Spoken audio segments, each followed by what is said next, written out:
Welcome to the Industry Transformation Podcast series. Today our podcast is called Trust in a COVID World. I am Bruce Degn. I am the Executive Director for the Industry Transformation Coalition. And I'm thrilled to have two of my favorite guests. I have Marta Belcher. Hello, Marta. Hello. And I have Sherinian. Aaron, hello. Hi, Bruce. It is good to have you two. So let's jump right in. This is an interesting podcast, and we are going to be talking about two things that I think are very, very interesting and timely. One is trust, and the other is what it means to be in this COVID world or post-COVID world, right? And so trust, man, before we even start with describing or discussing a thing, we need to come to terms of what is that thing, right? So why don't we try to define what trust means? And Marta, I'll turn it over to you. How do you define trust? Yeah, well, so when we talk about trust, I really like to tell a story from back in 2012 before, trust in big tech was a big topic. So in 2012, there was an incident where there is a competitor to Kindle called Nook. And Nook had put up a copy of War and Peace, and the people who were reading War and Peace on Nook noticed that throughout the book, the word Kindle in the text had been replaced with Nook. So someone had nooked the fire, for example. Yeah. And so it's pretty clear that someone at Nook had done a find and replace to replace the word Kindle, and presumably wanting to do it on the title page and throughout, but had replaced it throughout the whole text. And so this is 2012. And, at the time, it really made me start thinking about what it means to experience so much of our lives through a handful of large corporations and to have no choice but to trust those corporations and to trust that the copy of War and Peace that they serve you is the original, for example, but also to trust, I'm sure we'll get into this later, but, that they're not going to misuse data about us, right? That they're going to protect our civil liberties. So I think, not to dodge the question, but I think that's how I really started thinking about trust in this space. Yeah. And I think the reason why I think that's a great example is that you know what the real copy reads, you know how it reads, and so you can see where maybe the mistakes were made, right? It's very clear. It is, but if all you had was that, if you live in a world where you don't have the physical hard copy, if all you have is the Nook version or the Kindle version, you do have to trust those corporations. And so, in like a pre-Snowden disclosures, Cambridge Analytica world, it's sort of like the beginning of starting to think about what that means. Yeah, agreed. Thank you very much. Aaron, for you, what does trust mean? Trust is something that is often talked about, and I think that through the process of what brings us together here, the drafting and the launching of various papers and studies on the issue, what I've learned and what's fascinated me is, I'll tell you a story about when I was first learning some of my second languages or foreign languages. I was always fascinated by how the word trust oftentimes was used when we're talking about banks or when we're talking about legal agreements, or the places where you put everything you have into trust. And that always fascinated me. And I think as we talk about it today, the experts will educate us on how there's the cognitive trust, that's the trust about what happens in your mind and how you're looking at the facts and the evidence on an issue. And then there's the emotional trust that's all about how you feel compelled to be part of something, or how you're going to be cared for, or that emotional trust, that emotional connection to something. But I think what it comes down to today, and Marta alluded to this, is that it used to be something that was a nice byproduct of what you did, what you sold, who you were, or what you said. And right now it's so much more important than that, because it really is that license to engage. And it is that commodity that is so much more important than maybe what some people in a corporate or an executive environment might have thought of, because it is that cognitive and that emotional coming together. And that's what trust is today. It's really a top of mind, not an afterthought. Well, especially I think in like this in this world where we're all virtual, right? You're not face to face. You don't have that handshake anymore. So that emotional trust has to be gained, and sort of maybe it's harder to gain. Maybe you have to do other things. But I agree that's a big deal. And I think that what we've learned through the COVID era, and we'll talk more about this because technology plays a huge part in it, right? You mentioned that metaphor that while we can't even have the contact, the touch of the hand that used to be the ultimate symbol of trust, technology has forced us to figure out how we're getting information, how we feel, and how we express that trust to institutions in our lives. It's interesting to me that while we see, and while the COVID era has meant that in the digital world, trust can be eroded quickly because information can go anywhere. Yeah. At the same time, it's been an opportunity for people to say, okay, I'm going to be open with you as a stakeholder. I'm going to be open with you as a community, because they realize that between this screen, there has to be something that brings us together. And most often that's transparency.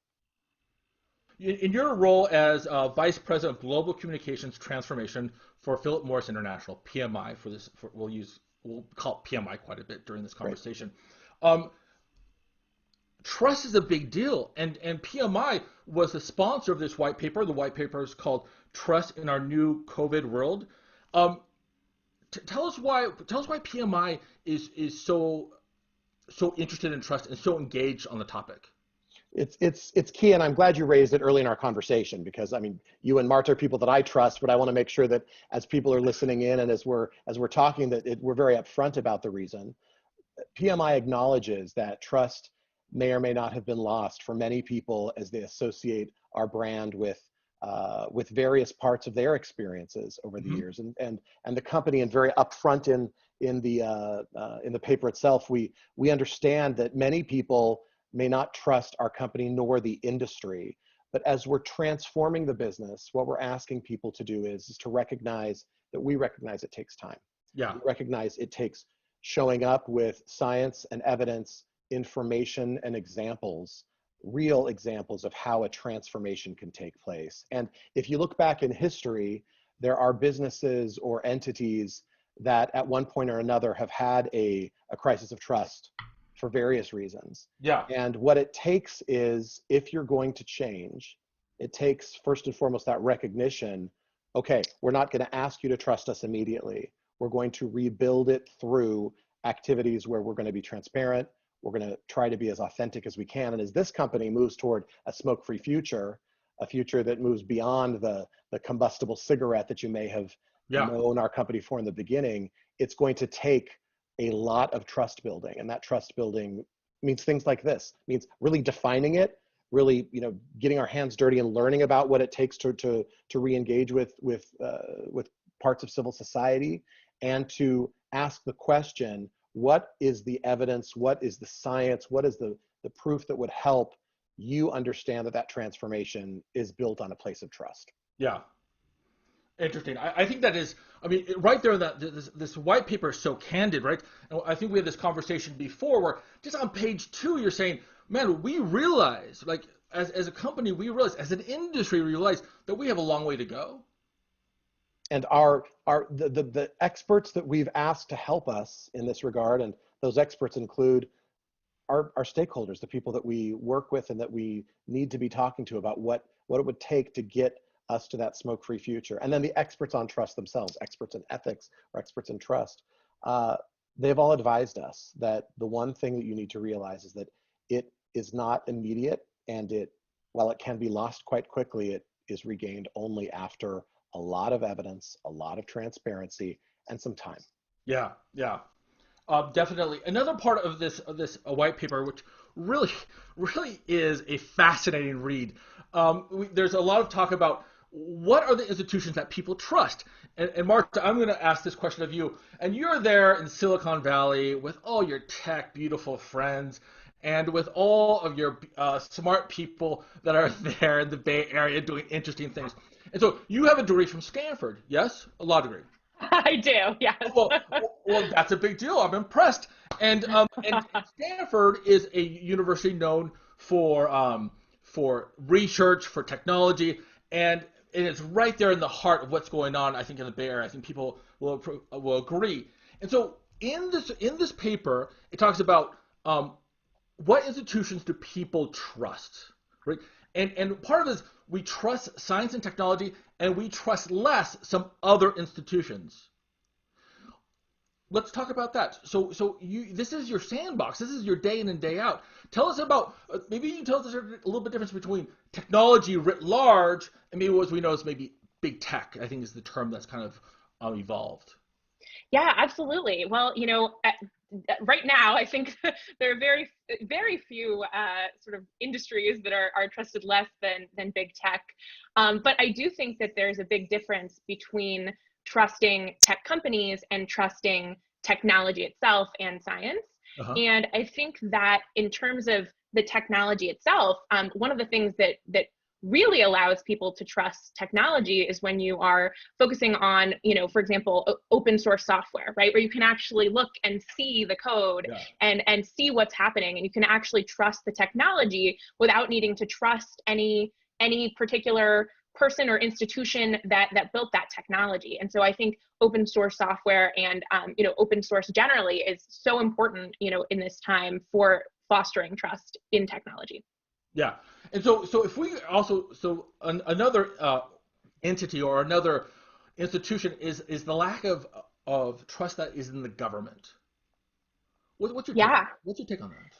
Yeah, I mean, absolutely. I mean, I think I spend a lot of time doing work on civil liberties issues, and I think mistrust of government is probably a good thing, a good place to start. I think we should start with having a critical eye, and I think that transparency is really key.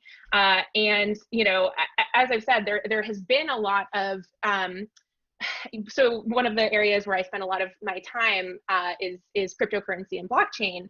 And the reason that cryptocurrency and blockchain came to exist is a mistrust of these centralized institutions, both the governments and banks. And the idea being that we want to be able to have financial transactions that don't require currency issued by governments, and that don't require banks to be the central institution that holds that money. And so that's a big part of the ethos surrounding blockchain and cryptocurrency in my world. Yeah, definitely. Thank you so much for that that review. So Aaron, in this white paper, there's these statistics on what entity do you trust most, right? What organization do you trust most? And Aaron, do you know what's at the bottom of that list? Well, it's interesting. One guess. If you're going to tell me industries, I expect you're going to get something close to ours. But let me tell you, before you tell me about what's at the bottom of the industry, what you and Marta were just discussing surprises some people, I think, and that is that people look to businesses with trust. And I think that's surprising that in writ large, in fact, I have the stat right here that in a global study in 2018, 69 of the top 100 economic entities that people trusted were companies, not countries. So Really? while we'll get to your question, I'm not evading your question, Bruce, but I just want to acknowledge that it's remarkable that when people think, okay, where do I put my trust right now? That means that there's a lot of expectation put on companies to get stuff right. And if we're going to talk about industry, since that's what the question you posed to me, the industries for which there's a lot of expectation out there, consumers are saying, we know you're part of some problems, so we expect you to be there with solutions. Yes. We expect it to be open. I mean, it goes, if you're looking at industries like, and I'm gonna take from some notes here, but the technology industry, which Marta discussed, pharmaceuticals, the food industry, banking, oil and gas, automotive, soft drinks, alcohol, and the tobacco industry, in that order, according to some data that's available in the white paper. There's not only a call on those companies to do better, but there's an expectation that they're part of the solution. Yeah. And that they're expecting that. That's an interesting phenomenon when you talk about trust, because what that's saying is that people are aware that in order for us to really write the course for something, and if we're going to get to our goals in this world of what it means for people to prosper and to be safe and to have the wellness that they want, that means that you have to go to the very people that may or may not have lost trust. So we recognize that the industry that PMI is a part of, or historically has been defined as, is one that is at the near towards the bottom of that list, together with governments, as you discussed earlier. But what we also know is that there is a high expectation that we are expecting you to do better. Yes. And I think that's why this trust And purpose conversation is a conversation for our times. It's a conversation for this year, not only because it's a pandemic year, but because purpose and trust are now, they go hand in hand when it comes to what people are expecting from you, if you're traded on a stock floor or if you're traded by means of a ballot box. So what I think is interesting is, like, we talk about or defer back to Marta. Marta said open source software, and that's a transparency issue in part. And you're saying, and the way I view it too is that PMI is trying to be more transparent. And I think, well, I love that Marta talked about the fact of openness, where in tech that means something. That's a term of art when it comes to software and platforms. And when it comes to openness for companies, I think there's a few things. In statements of purpose for a company, there needs to be an openness to say, we recognize that this is what we do, this is how we make our money, but it's not necessarily who we are. We are more than just how we make the money in the company. We have an impact on our planet and on the people. And I think that openness is the start in your statement of purpose, and PMI's process in creating our statement of purpose recognize that. And it's something that I think leading companies that you'll see around the world are recognizing. Openness for any company that's serious about this starts with their statement of purpose. And then moving on, openness, well, you have open source software, open platforms when it comes to tech. I think how it translates into other organizations is saying, okay, we want to see your evidence. Yeah. And without sharing trade secrets or anything that would be inappropriate or protected by regulation, et cetera, people are saying we absolutely are ready for, and we're calling on seeing the science. We want to know about your sourcing. We want to know exactly about the scientific evidence that went into the products that you're producing and why they might be better alternatives to something. We want to know exactly what the impacts would be on the environment. And we want to know how you treat your people. That's the kind of openness, whereas before I may have only purchased a product because of price point. Today, I'm also including what I know or don't know about the way that that company treats its employees. I'm not saying that we just woke up and became woke. What I'm saying is that this is a moment where that information is available to me before I make my purchase. Yeah. So, one of the things that I saw in this paper, and then also I'm reminded when I see the two of you, is that both of you really have one foot in industry and one foot in policy, right? And Marta, I've seen you in action. I've seen you in Davos in a panel, and I've seen you here in DC, and I know you're the chair of the Filecoin Foundation. So tell me about your experience in straddling those industry and policy. Yeah, absolutely. I mean, it's interesting, specifically like on the topic of trust. There is, in my little corner of the universe in cryptocurrency and blockchain, there's so little trust in sort of government. And at the same time, on the government side of the spectrum, there's so little trust in cryptocurrency and blockchain companies often, right? We get a lot of, Congress members calling on cryptocurrency to be banned, seeing it as a, threat to the US dollar. And so it's an area where, in policy, there's a lack of trust on both sides. And I think one of the things that's really important for the industry to do in my industry is to really build trust with policymakers and regulators. And it's interesting, right? Because fundamentally, as I was talking about earlier, like it is a technology that you can just open it up and see what's happening. You don't have to actually trust any particular individual. And so there's no reason that I think the cryptocurrency and blockchain space should not be able to foster a sense of trust with lawmakers and regulators. But it's a really interesting space to be in right now to try to bridge two worlds that are very, very far apart. Yeah. And so, Aaron, Aaron was at the State Department for a while, and he did a couple of tours in the diplomatic corps. And so he's traveling the globe, and Aaron, like, listen, around town, we call it going native. Like, is when you walk the halls of the Capitol, the different agencies, and Aaron really does, I think, have one foot in both worlds. And Aaron, you and I here in Washington, D.C., you and I were here at the beginning of this epidemic, and it turned into a pandemic. What one of the things that we read in this white paper is how in the beginning stages there was so much trust in what the government was telling us, and then what happened after yeah, there was an immediate, in some of the data that's produced, there was so much trust that the government was going to produce, and that then we come into a dip at 9% at one particular point. And I really do commend people to read the paper, to look through what's happening, because it's real time what's happening to them. And I think one of the reasons for this, Bruce, is that so often we look to institutions like governments to be our norm setters. And they're the ones who set the rules and do the systems where we don't know how the water comes through the pipes, but we trust that it's all being done in a way and that the pipes are set up in a great way and experts are able to do that. Well, when a pandemic happens and your livelihood and your lifestyle, both of those things, are impacted, you start counting on the norm setter to get you back to normal, even though it's debatable whether or not there will even ever be a normal again, right? We're moving beyond getting back to normal. We're moving to probably something quite different. But I think what happened is we're in a very real moment where people understood that they needed to understand the science and the data, and they needed to understand the role of their government. Now, we're talking in an era where, as people are watching this, there's going to be vaccines that are starting to be deployed, and people are going to begin really interacting with institutions around something that's immediate.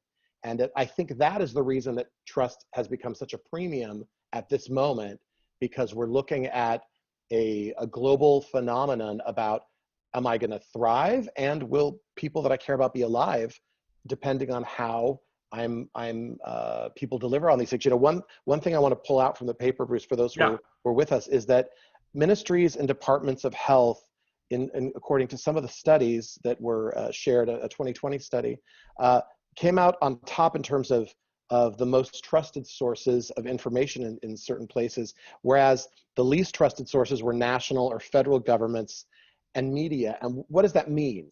That means that people are looking and trusting people who are very close to the quick, who are at the front lines of an issue, where the expertise lives, where they know people have spent their careers or their time on an issue. So they can say, if they say, this is what we want you to do to protect yourself, this is how we want you to act to protect yourself, they know that that's what they're talking about. In the corporate world, I think it's the same. Doesn't mean you have to have spent your life in one industry, but it shows that your organization needs to have people on board with a track record of science, a track record of how your product or your company impacts the environment and people. Without that kind of expertise, I think your trust is going to be at risk. Yeah, I think that's an interesting point, and I love the idea of like science. There's no way that science doesn't have an agenda. Math doesn't have an agenda, right? You're laying it bare. These are the facts. This is the data, and people trust that. But I also like the idea of companies being part of the solution. And I think of those studies that say, do you trust government? No. Do you like your rep? Oh, I like my rep is good. Do you think schools are doing a great job? No. Do you like your teacher? Well, my teacher's fantastic, right? And I think there's the idea of trusting, of knowing, and getting really knowing people and knowing their intent that builds that trust. And I think that what you've described can partially be accomplished when what we do is we realize that there are people behind these promises and there's people behind this purpose. And when your relationship with any institution goes from, there's an expert that we've been working with who's cited in the paper, Dr. David Miller of Princeton, and he pulls from faith communities as he discusses trust quite a bit. And one of the principles that he talks about that I have been fascinated by is this idea that one of the moments where humanity comes in is when a company or a government, any institution in civil society says to you, we're going to move from having a transaction to really having a covenant with each other. He calls it that covenantal approach versus the transactional approach. Oh, wow. Meaning, I'm in it for the long run with you. Yeah. We want to be with you with more than just this transaction between your pocketbook and our product. This is how we see our place in society. We know where you want to go. And I think it's interesting because it humanizes, because all of a sudden you get to understand the people, the teacher that you mentioned, the people, the representative that you mentioned. I think at that point, when you have to express, I'm in this for the long term with you, our kids are going to be going to school together. Our products are going to be for sale together because we want to live in a better world than the one we inherited. That kind of moment is a humanizing moment for a company or an institution.